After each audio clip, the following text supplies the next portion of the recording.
Hi there, welcome back to the Racing Squared podcast. This week's podcast is on one of my favourite subjects. It's on which sires are uplifting the pool of mares that get sent to them. This is the 2023 UK and Ireland edition.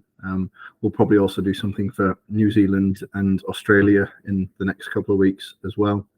And it's probably where my foray into bloodstock first began with a blog post a couple of years ago. So it's about time that we revisited it, and I'll take you through the methodology and hopefully take you through some useful, interesting data and findings as well.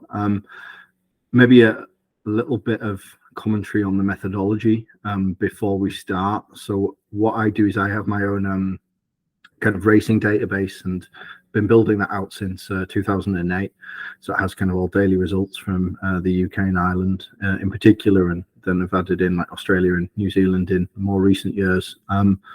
But what I do in the context of this type of study is take the official ratings achieved on track by mares, and during their race career, and then the subsequent official ratings achieved by their progeny.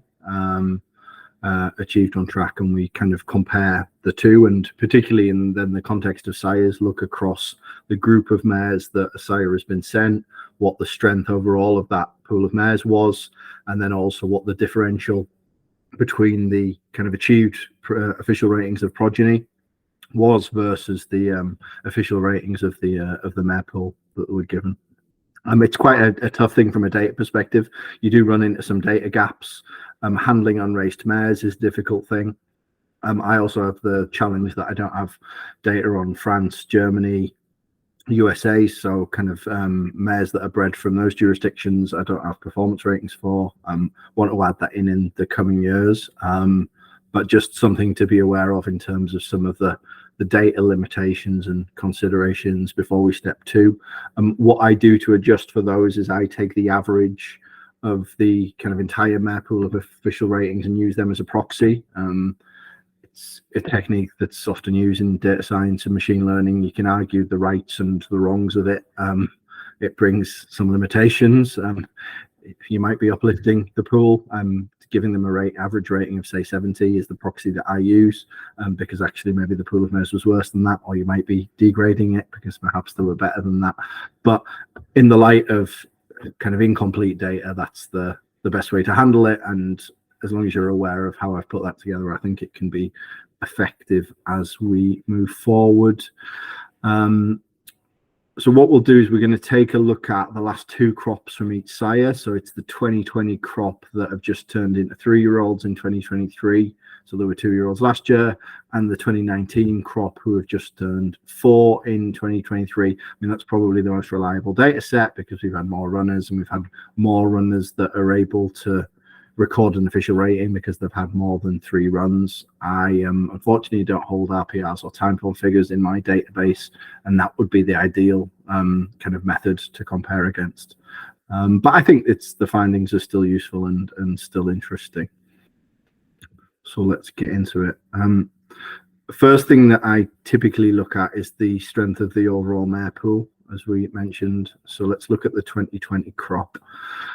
So of the runners that qualified, and here we're only looking at actual runners that reached the track and have an official rating. Again, that's maybe a data limitation or a consideration you need to be aware of, but they had to have a track run to get into the database. So again, ideally what you'd do is you'd go back to the the book that the sire has had right at the start, and then the quality of mares in that book by official rating or by equivalent metrics. But here I'm just using the ones that reached the track. Highest in terms of strength of the mare pool 2020 crop in our data was, of course, the late great Galileo. So he had 44 runners that qualified in our data set, and 26 of them came from mares that had an official rating of 100 or above. So what you see there is you see the number of runners we've looked at, and then you see the categorization of mare. So was the mare either unraced or we didn't have a rating for her? was the mare raced, but she maybe only raced twice and never got an official rating, so she had an OR of 0. Was she then raced multiple times and got an OR, but it was less than 59, 60, 69, 70, 79, etc., etc. This probably plays out exactly as you'd expect to see it. Galileo with a high proportion there, Debawi with a high proportion there, Kingman with a high proportion there. That is the top 10 on raw numbers. There is the top 10 converted into percentages. It's always nice to see ratios of kind of against total, as you see there. So Galileo is top again. 59% of mares that he got sent in that 2020 crop were 100 plus. Another thing that I use is the combined total of 90 to 99 and 100 plus mares that were sent to the sire. That's useful because they're both kind of the top end elite categories. Again, you can see that Galileo is well clear there.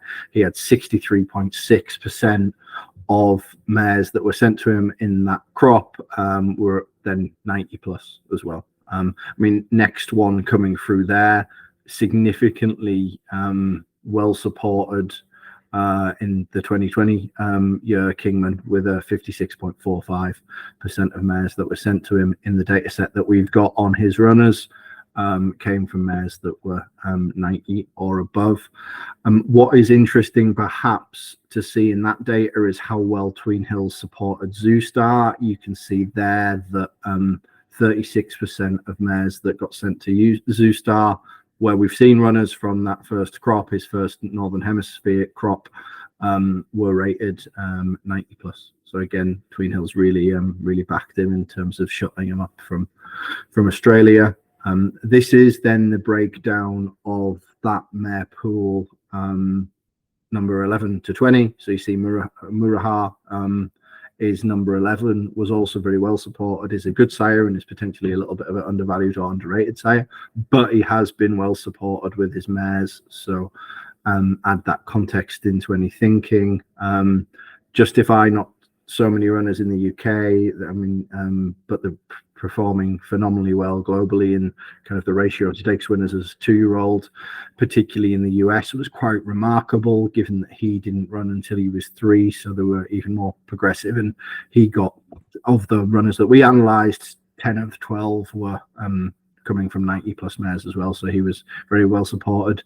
Would also note that Expert Eye was very well supported by Juddmonte. Got a lot of nice mares. Roaring Lion was again kind of very well supported as well. So, and then there you can see the percentages break down as well. I've observed in a couple of the videos that the video quality isn't that great, and you can't see some of the numbers on the slides, which isn't great when you're doing like a data-driven podcast. But what I'll do is I'm going to link all of the slides in the description so that you can read it and you can see the data properly as well. So as I mentioned in the sire uplift metrics, what we do is we replace unknown mares or mares with no OR are treated as 70 rated based on the population average, and we only use horses with an official rating. So that means they must have had 3 runs. This is probably too early for this crop, given they've just turned 3. So I mean, a large proportion of them haven't had more than 3 runs. So this is like really a kind of work in progress kind of set of analysis, I would say. So take it with a pinch of salt, but hopefully it's also informative and useful. I love to use a scatter graph. The scatter is my favorite visualization. On the scatter here, you can see on one axis is the average official rating of the mares that sire got sent, and then on the other axis is the average official rating of progeny that they produced from that pool of mares. What you can see there, the ones that are significantly kind of punching above, I mean, Debawi still punches above and is very elite. No one needs me to tell them that. No Nay Never has been consistently elite and consistently punching above mare pool now for about 4 or 5 years. That's why Coolmore have backed him so much, and that backing has been justified with the runs of progeny on the track. Sioux Nation even though kind of Havana Grey pipped him, and also was my shout for first season sire, champion first season sire last year, Sioux Nation looks pretty bomb proof and is really going to continue the Scat Daddy line very well. We know that Glen Eagles is a value sire and has been punching above as a bit of a flagship horse this year. Royal Scotsman, who's with Paul and Oliver Cole and will be going for the 2000 guineas and was a bit of a flagship horse last year. Don't worry, it's not just a Coolmore podcast. Big promotion, Memas. We've known about Memas now for a couple of years, and he is a superstar, and he consistently punches above the caliber of mares that have been sent to him and is delivering kind of fantastic results on the track. What you see here, this is the kind of before and after arrow diagram. So on the left hand side you see the baseline official rating of the pool of mares that sire got sent in this crop. Then you see the average return in official ratings. As you can see, None Never is top. None Never got an average pool of mares rated 80 and has returned from that pool of mares an average kind of return of progeny of 91.28. And remember, these are 2-year-olds turning 3. Of course, precocity plays into that a little bit. So having the chance to realize your ratings early, but is also just doing absolutely nothing wrong as a sire and is doing everything right.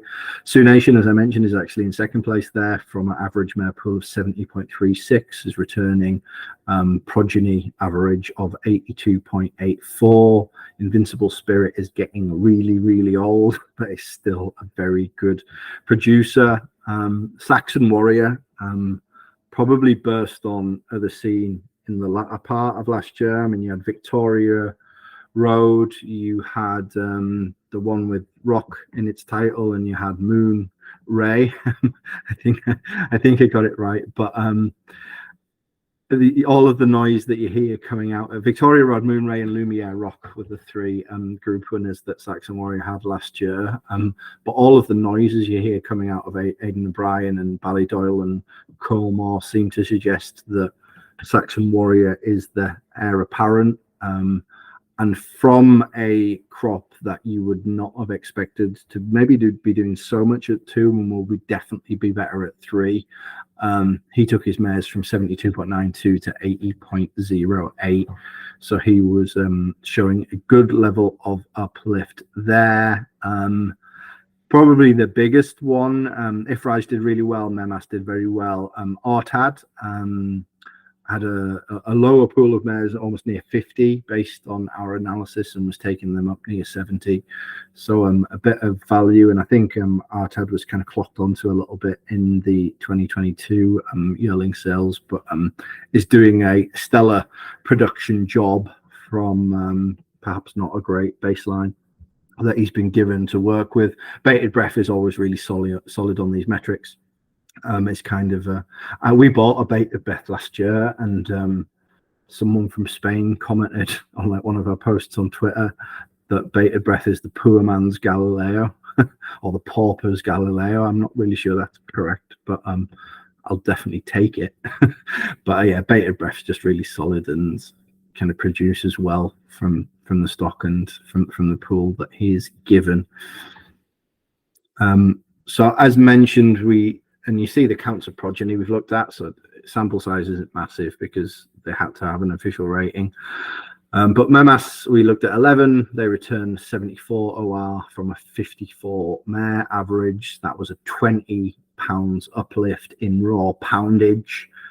It's an impact value of 1.37. We took the average progeny official rating, divided it by the average mare official rating to produce like a kind of sire uplift impact value.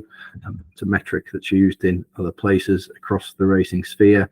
Ortad, we only looked at 7, but took them to 69 from 49 and had a poundage uplift of 20 and an impact value of 1.41. Ifraj was very good as well. Bated Breath we mentioned, Sioux Nation. Prince of Lear was decent as well, small sample size, but average progeny return of 70 from an average mare pool of 58. 12 poundage uplift, 1.21 impact value. And if you look at kind of like MEMAS last year, I mean, I had some, it felt a little bit like it was a quieter year for MEMAS, which was mental because it wasn't. I mean, Persian Force has now got a stud. Believing was 98, Squealer was 91, Shelton was 97. So I don't know, I don't have the metrics to hand. Maybe the win percentage dropped off a little bit, but still producing at an incredibly high level. MEMAS is just here to stay, basically. So that was the 2020 crop. So now we will take a little bit of a look at the 2019 crop. And so that 2019 crop is now entering their 4-year-old campaign.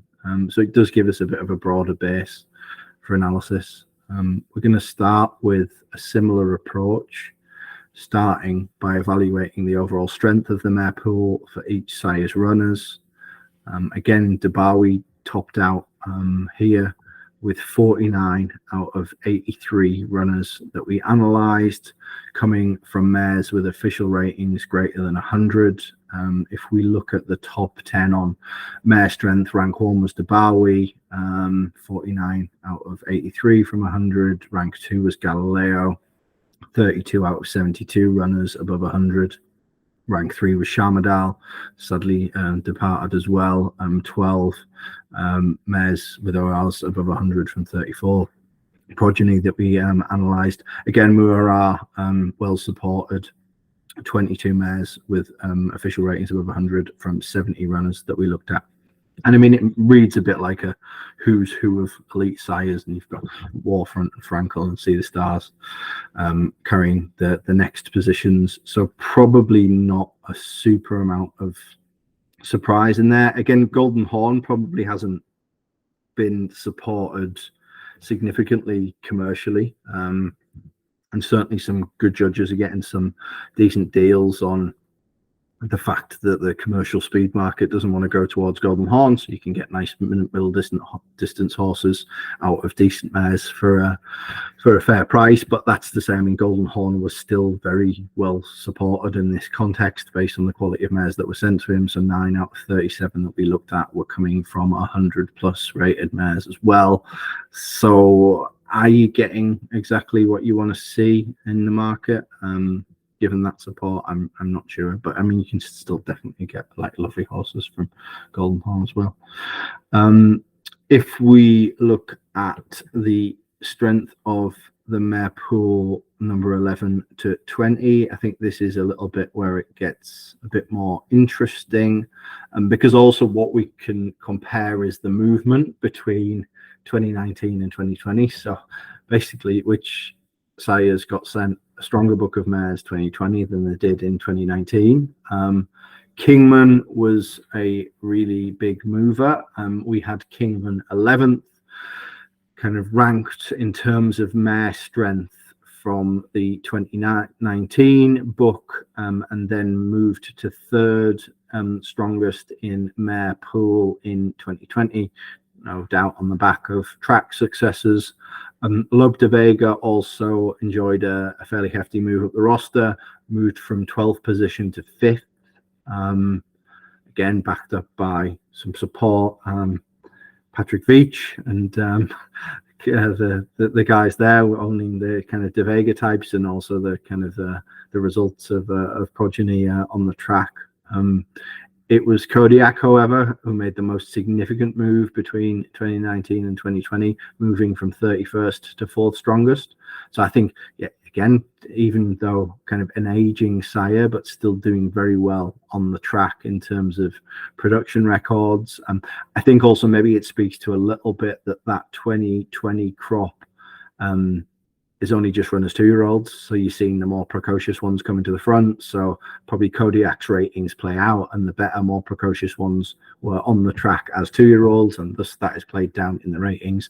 Maybe if I did this study on the 2020 crop in 6 months, Kodiak might normalize down a little bit, but probably wouldn't drop out of the top 10. So there was significant support between 2019 and 2020 for Kodiak as well.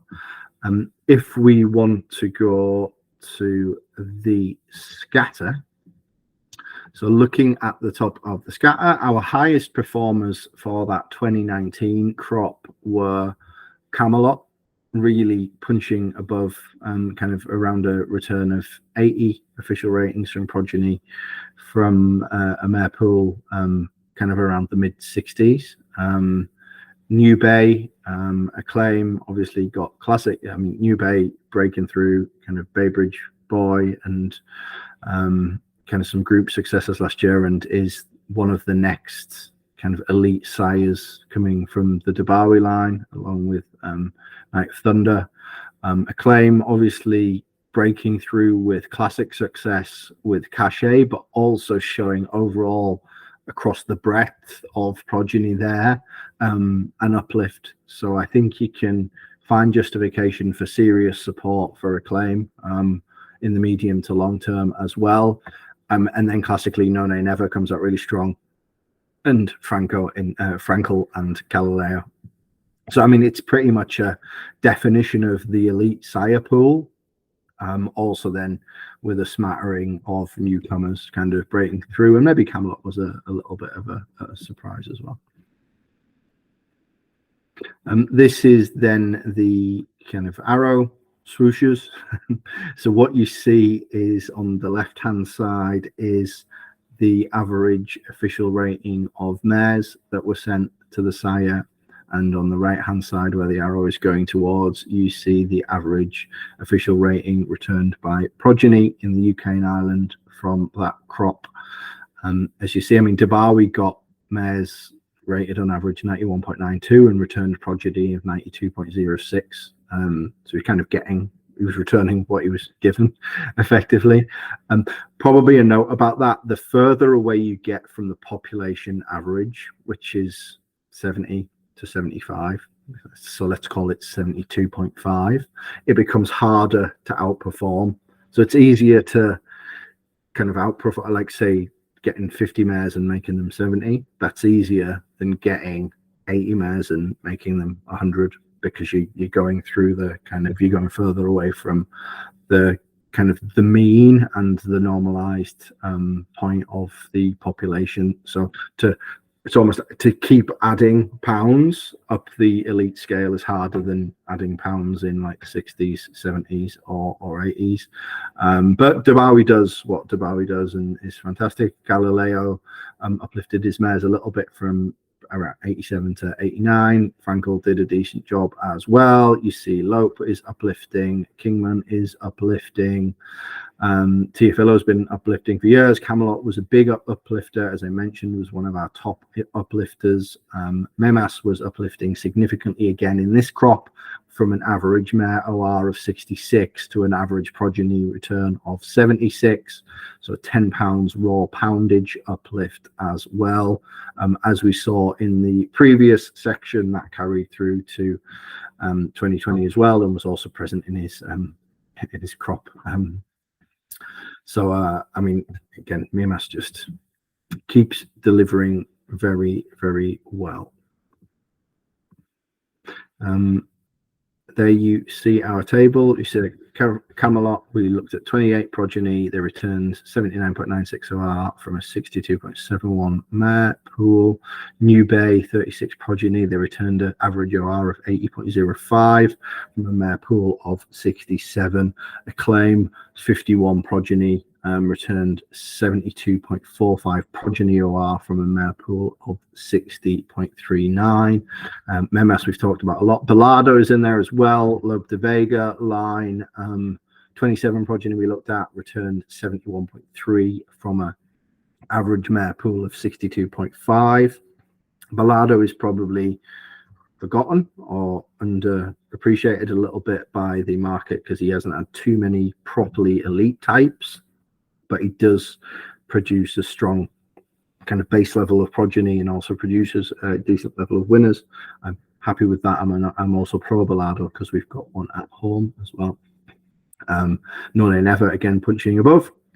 44 progeny looked at, Average return 81.77, average MAOR 73.39. There you see the impact values. Top on the impact value there, Camelot with an impact value of 1.28. Time test was in there at number 11. Time test, I think, against the Bowie line, maybe not in the same level of prestige as a New Bay or Night of Thunder, but still doing a good job and has been fairly well received, I would say, commercially. I mean, you had, say, Crypto Force breaking through and winning the Beresford last year. And given that time test starts to come up in this 2019 crop analysis and is not anywhere in that 2020 crop analysis, I mean, it shows that the ratings and the caliber of the progeny comes to the fore as 3-year-olds rather than as 2-year-olds. So again, expect the time tests to keep developing as 3-year-olds as well this year. Glen Eagles, we've known about, is a good value sire and has been punching above. Qatar Glory, I think, is a real value sire at the moment. Gets stakes winners as well, and from 66 we looked at there, uplifted around kind of 6.5 in raw poundage, average progeny return 74.33 from mares of a rating of 67, impact value of 1.1. So I would never take anyone off Qatar Glory either. It was maybe a little bit of a quick one there, but these are just weekly podcasts, snapshot on some hopefully interesting topics, data driven in the world of bloodstock and horse racing. I started a small startup company last year called Racing Squared. We are a data analytics company, and we offer data analysis to bloodstock agents, trainers, owners, people kind of looking to incorporate database decision making in their purchasing processes across the industry. So if that's interesting and if you'd like to hear more, you can find me at Tom Wilson Horses on Twitter or racingsquared@gmail.com. We cover all yearling and breeze up sales globally across the UK, Ireland, France, Germany, the USA, Australia and New Zealand. So please do feel free to get in touch.